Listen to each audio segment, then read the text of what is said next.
सभी को नमस्कार। राम राम। मैं पीके अग्रवाल, आप देख रहे हैं ट्रुथ प्लस। आजकल की राजनीतिक घटनाओं पर को एक कहानी के रूप में पेश करूंगा। पात्रों के नाम सांकेतिक होंगे, आप समझने की कोशिश करना।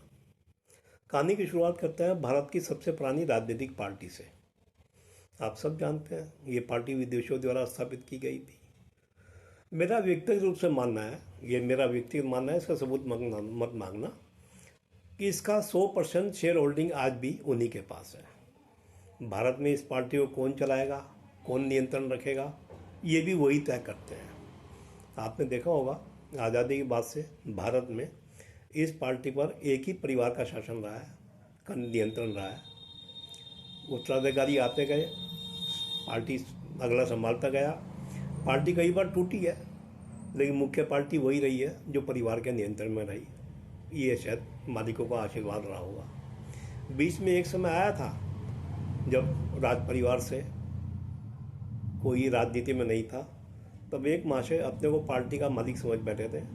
बाद में ऐसी खबर आई थी उन्हें धोती वगैरह खोलकर बाथरूम में बंद कर दिया गया था। सुनी होंगी आप लोगों ने भी। खैर, सारांश ये है, पार्टी दोबारा राज परिवार के पास आई। राज परिवार आज की तारीख में वो युवराज उसका करता धरता है। पार्टी एक संकट, आज की तारीख में पार्टी में एक संकट आ गया कि एक समय में पार्टी में 2 उत्तराधिकारी हो गए हैं। अब किसी भी राजनीतिक पार्टी में 2 राजनीतिक वारिस होना खतरे की घंटी कहलाता है। राजनीति सत्ता का खेल है। 2 सत्ता केंद्र कभी आसपास नहीं हो सकते, उन्हें एक निश्चित दूरी बनानी पड़ेगी। सत्ता केंद्र का एक ओरा होता है, एक प्रभाव क्षेत्र होता है। उस प्रभाव क्षेत्र के अंदर दूसरा केंद्र नहीं हो सकता। जैसे आप जानते हैं सर्किल के अंदर एक ही सेंटर होता है, तो राजनीति में भी एक ही सेंटर होगा, एक ही सत्ता केंद्र होगा। अब दूसरे सत्ता केंद्र को या तो राजनीति से त्याग करना पड़ेगा, मन से उतरना पड़ेगा, या सरेंडर करके दूसरे का आधिपत्य स्वीकार करना पड़ेगा। खैर, भविष्य में क्या होगा ये अलग बात है। खैर, बात चल रही थी आज की तारीख में उस पार्टी का नियंत्रण एक युवराज के हाथ में है। आजकल युवराज चर्चा में है। दो उन्होंने यात्राएं की है, भारत जोड़ो यात्रा, न्याय यात्रा। कुछ बयान भी उनके चर्चा में है, आपने सुने होंगे। भारत माता की हत्या, भारत दुनिया की रेप कैपिटल है, लोकतंत्र की हत्या, संविधान खतरे में, जाति जनगणना, कैरोसिन बिछा हुआ है देश में, आग लगा देंगे। इन बयानों के लिए वो चर्चा में रहते हैं। ये तो एक पार्टी हो गई। अब दूसरी पार्टी आ जाते हैं, सत्ताधारी पार्टी। उनके एक नेता है, बड़े अनुभवी नेता है, बहुत समय से राजनीति में है। उनके चाहने वाले उन्हें विश्व गुरु कहते हैं, लेकिन उनके विरोधी अलग हैं। वो तो उन्हें विश्व गुरु नहीं, विश्व गुरु कहते हैं।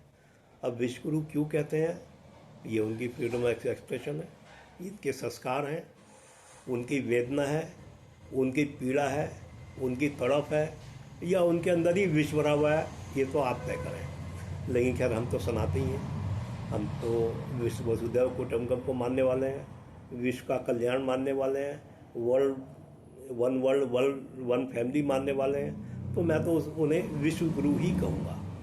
उनके पास शक्ति है, सत्ता का केंद्र है, सारी एजेंसी उनके पास है। जब भी किसी के पास नोटिस आता है तो विश्व गुरु ने भेज दिया, सम्मान आता है विश्व गुरु ने भेज दिया, कोई जेल जाता है विश्व गुरु ने भेज दिया, कोई बेल पाता है तो कोर्ट ने दी। यहाँ थोड़ी बेईमानी है भाई, या तो सब कुछ विश्व गुरु के नाम पे डाल दो, या सीधा कहो भाई कोर्ट ने ही जेल दिया, कोर्ट ने ही बेल दी।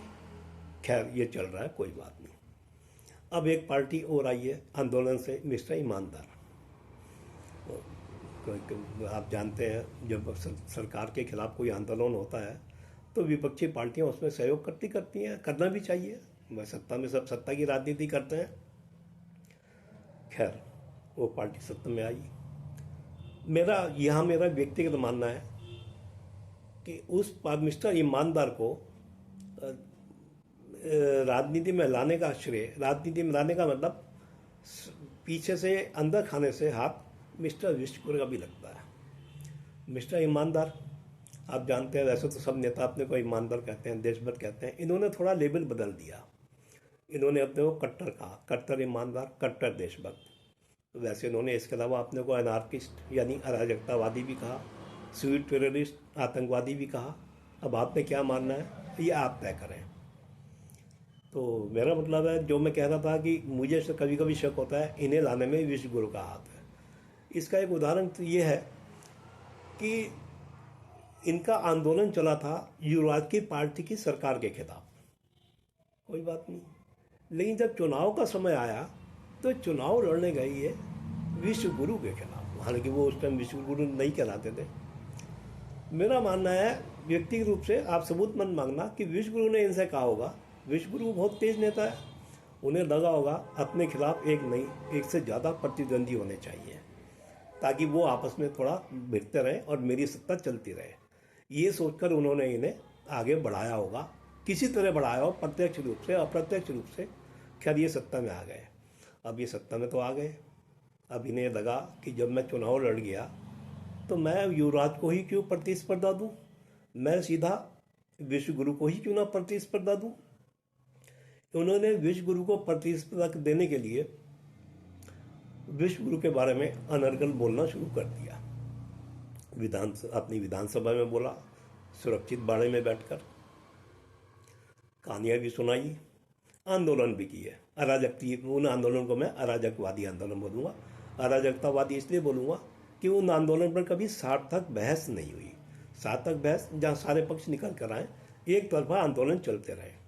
खैर कोई नहीं, ऐसे भी खबरें आई आंदोलन से कि किसी तरह से विश्व गुरु गोली चला दें, कुछ लाशें बिछ जाएं ताकि उन पर राजनीति करी जा सके। क्या विश्व गुरु तो विश्व गुरु ठहरे, वो भी सब जानते हैं।